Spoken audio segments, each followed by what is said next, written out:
What's up, guys? Welcome back to the channel. Here we are with another reaction, and in this one we have the animated history of Poland part 1. Before we jump into this history, if you guys happen to enjoy the video, please don't forget to subscribe, give the video a thumbs up. Let's see what's going on. This video has been made possible by the Great Courses Plus. Use the link below or head to the Great Courses Plus/Sweeney for your free 1-month trial and to show your support for the channel. Stick around to find out more. If you live in Central or Eastern Europe, you probably grew up hearing the folktale of the three brothers, Lech, Czech and Rus, the three legendary patriarchs of the Slavic peoples. While out on a hunting trip, the brothers had a disagreement, as brothers do, on which prey to follow, leading them to split up. Czech, the eldest of the brothers, followed his prey to the Czech clans. Rus, the youngest, went east and became the founder of Russia, and Lech, in the middle, founded Poland. Because who cares about consistency? So they were all three brothers. This is differs slightly from place to place, but many include that Lech traveled north as he followed a beautiful white eagle. The eagle landed in its nest at sunset and looked very breathtaking against the red sky. Lech took this for an omen and decided that the land would be his new home. The white eagle is still a symbol of Poland, blazoned against the red sky of their flag. I love that. That's so freaking cool.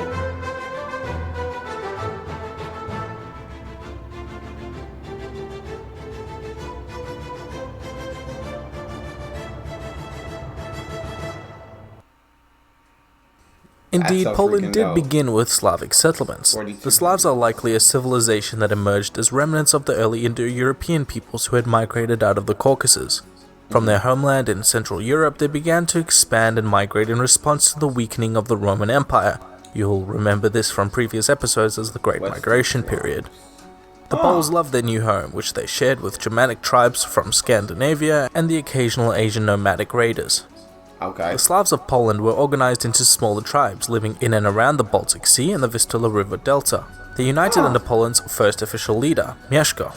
Mieszko was a Duke of the Polands. This was a good gig to have since the tribe eventually became the name of the whole country, Poland. Mieszko was a member of the noble house of Piast, whose dynasty would rule Poland for centuries. With his baptism in 966, the country slowly abandoned traditional Slavic paganism and adopted Western Christianity. Mieszko's son Bolesław the Brave expanded the territory south into what he hoped would be a strong regional power, but alas, it was a bit too early for that still. He established the metropolitan see at Gniezno, forming the headquarters of what would become the Catholic Church in Poland. His consolidation of power led him to be crowned Poland's first official king, and then he died, all in the same year, which is great. Wow! That's crazy to be crowned Poland's first official king and then to die in the same year. Like, that's wild. I really love going through our history of different countries, though. I feel like this is cool. And while I know some history of Poland, that's more recent history. We're not talking about centuries ago. I don't know about centuries ago. And so this is really cool. The Piast dynasty was somewhat up and down, and internal conflicts often plagued the royal court. Until this guy, Casimir the Restorer, restored the monarchy's control, which, come to think of it, is probably why they called him the Restorer. He modernized Poland into a feudalist society, which came with all those cool things like knights and lords and castles. This helped secure the borders, who up until now had changed depending on who was king. The early kingdom, somewhat weaker than its neighbours, and strapped for cash, did however halt the Mongol invasion into Europe, having been sacked twice before. Notable of this time was the Polish relationship with the Germans, whose dukes and lords had come to possess large amounts of the West, and the Teutonic Knights, who had carved out a significant state for themselves in Livonia and Prussia, a land inhabited by pagans, frequently raided by crusaders. By the time Piast rule ended with Casimir the Great, Poland had lost much of its territory to its neighbours, but with a period of peace, the state soon began to prosper and attract Jewish settlement. The counties in this area became a source of contention between the kings of Poland and the Holy Roman Empire, who fought over the local lords for fealty and allegiance. This resulted in these counties being very mixed, with populations of people from both kingdoms. The whole thing was very un-Bohemian, really. The Jews first settled Poland as merchants on popular trade routes. By this century, the Jewish people had settled in great numbers over many kingdoms in Europe and began their long and very sad history. They were expelled by the masses in all the countries they settled, and were often victims of massacres and worse, crusades. That's insane. Successive expulsions led the population in Poland to swell, which was a comparatively more tolerant society, which became a center of Judaic learning and culture as the centuries continued. However, things weren't always super peachy, and anti-Jewish riots often erupted in Polish towns, and synagogues were frequently burned. Oh my King Casimir the God. Great, dying without an heir, left his... So everybody was hating on the Jews in the 1300s. It's like they couldn't go nowhere, and they was basically kicked out of everywhere that they tried to go to. But Poland, which was more tolerant, it seemed like this boomed their population, although there still was like riots about the Jews, or anti-Jewish riots in Poland during the time. They were more tolerant than the rest of these countries around. Kingdom to his nephew Louis, the King of Hungary. Louis left his now 3 kingdoms to his daughters, one of whom died unexpectedly, the other, who was supposed to inherit Poland but inherited Hungary instead, and the last one, Jadwiga, who got Poland. Okay. The nobles of Poland welcomed Louis's daughter and crowned her king. Yes, king, not queen. Don't ask. Okay. I won't. Jadwiga's life would not be unlike a medieval television drama, as she was simultaneously engaged to both the Grand Duke of Lithuania, Jogaila, whose kingdom was huge and powerful, and the Habsburg Duke of Austria, who was inbred and fat. How was she simultaneously engaged to 2 men? What is going on? I think she made the right choice. The union of Lithuania- Jadwiga and That makes Vladislav sense. formed the Polish-Lithuanian Union, which was now the largest country in Europe under a single monarchy. The Lithuanians had become a strong military power in the previous century, capturing large amounts of Russian and Mongol land. God The now dang. combined countries spread from the Baltic to the Black Sea. The Lithuanians, with their far smaller population, never ventured too far from their castles. Why would you? Okay. And preferred to rule Ruthenia from Livonia instead. So by the time of the Union, the much larger Polish population came to dominate the Ruthenia lands, spreading the language and the culture, eventually dwarfing their Livonian allies. The Teutonic Order, that German state on the Baltic, had become somewhat of a bad neighbor, leading raids, crusades, and plundering castles, or otherwise stumbling drunk into Polish-Lithuanian territory, starting fires and whatnot. Oh my God. The union of the 2 states proved beneficial, handing the Knights a crushing defeat at the Battle of Grunwald in 1410. They also fought numerous wars with the Muscovites, Tatars, and Ottomans. Noteworthy of the Hegelian period was the efficiency of the feudal system and the pseudo-democratic nature of the parliament, who set up sophisticated bureaucracy for king approval, or disapproval if you are unlucky. Oh. Within just a few decades, the Teutonic Order had completely lost their state, with the western half being annexed directly into Poland and the rest becoming a fief of the Polish crown. This gave access of Poland to the prosperous Baltic seaports and an explosion in trade. Keep your eye on this, it becomes important later. The Prussian fief would later be inherited by a duke from Brandenburg, a state within the Holy Roman Empire, a trend which would become ever more troublesome as lords within the HRE would increasingly inherit lands outside the imperial borders. The HRE was weird, don't worry about it. Yeah, it sounds Acquiring kind of Danzig weird. or Gdańsk had huge economic benefits, and cities swelled in size in response to the trade boom. I feel like, why wouldn't you just take that little bit of area, like, and just take that for yourself?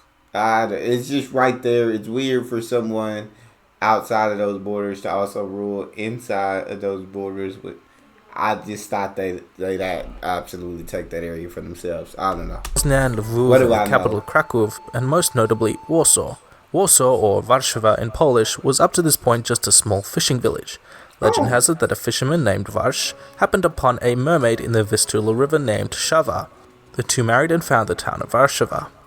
The Poles, like most Europeans, were often embroiled in wars, and this made famous their heavy cavalry, the Winged Hussars, which I'm sure I'll be mobbed and lynched if I don't talk about.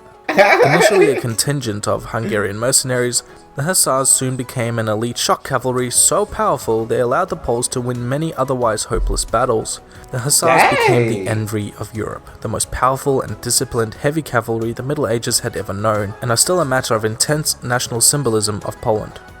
The 16th century was a really big one. It Now they did take that area. I thought that it only made sense to take that small area. So now they have all that area. God dang. Hey, Polish-Lithuania Union, that is gigantic. The Protestant Reformation, affecting mostly German parts of the kingdom, wars against the encroaching Ottomans invading Europe, advancing in science and literature with Copernicus, devising the heliocentric model of the solar system, the nationwide codification of the Polish language, and the biggest one, the changing of the Polish-Lithuanian Union into the Polish-Lithuanian Commonwealth. a single political entity ratified by the Polish Parliament, or Sejm, with elected rather than hereditary kings. The Polish-Lithuanian Commonwealth, or just Poland for short, became a center of power and commerce and a bulwark against invading Turks who had become a larger and larger problem for the European powers since their humble beginnings in Central Asia. During the Polish-Muscovite War, the Poles became involved in the Russian succession crisis, or the Time of Troubles, and began flexing their muscles with their famous hussars. They even occupied Moscow for a short period, but were soon driven out because invading Russia is simply impossible unless you are the Mongols. The series of northern wars and the Russo-Polish War left the Commonwealth in a very precarious and weakened state. This was aggravated by the election of Polish kings, which opened the door for other nations to meddle in Polish affairs, which they did. A lot. During the wars, the Commonwealth lost the territory of Livonia and was devastated by the so-called Swedish deluge, leaving much of the nation in ruins. Poland became weakened during the Great Northern War against Sweden, and during the War of the Polish Succession, it became increasingly clear that Poland's fate was going to be decided by its neighbors. The Polish parliament became ineffective due to complicated veto laws which made passing reforms or mounting resistance to invasion nothing if not impossible. The political limbo and the sheer size of the Commonwealth started to make cutting pieces out of it look pretty attractive. The last king of Poland, Stanislav II, was elected in 1764 as a puppet of the Russian Empire, aided greatly by the fact that he was in bed with Catherine the Great. Stanislav did attempt reform to try and save face, but was aware the kingdom was on its last breath. Before long, the first partition of Poland was enacted, dividing the outlying provinces between Austria. It's just getting ate up and ate up and ate up. And these three surrounding countries are going to continue eating. Because why wouldn't you? Prussia and Russia. In dire straits, the parliament was powerless to stop the invading troops and forced to ratify the new borders. The Great Sejm tried once more to reform by drafting a formal constitution inspired by the liberties of the French Revolution. But it was enough to provoke Russia again, who saw France as an enemy and Poland as a sympathizer to anti-monarchical sentiments.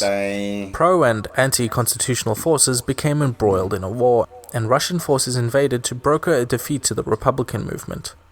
With an agreement signed with Prussia, the two nations annexed more territory in the Second Partition, reducing Poland to 1/3 its size and population. The king was horrifically unpopular. The army was in shambles. The parliament was divided and powerless. The common people were furious, and insurrections led to the National Rebellion, led by the military veteran Tadeusz Kościuszko. After an initial success, the rebels failed to garner support from many other nations, and were defeated by the surrounding powers.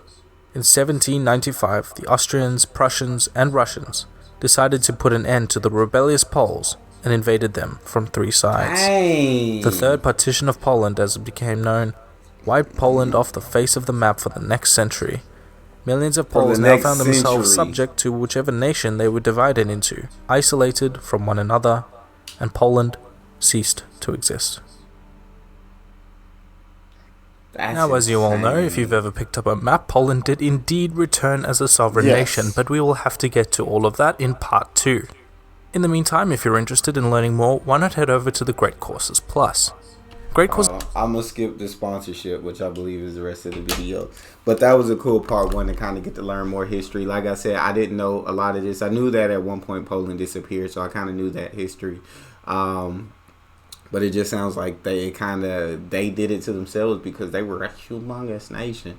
But things started to get complicated within, and it seemed like neighboring territories took advantage of that and just started taking more and more pieces. And then with Poland sympathizing with France, Russia saw that as a threat, and all three neighboring countries decided to go ahead and disappear Poland off the map.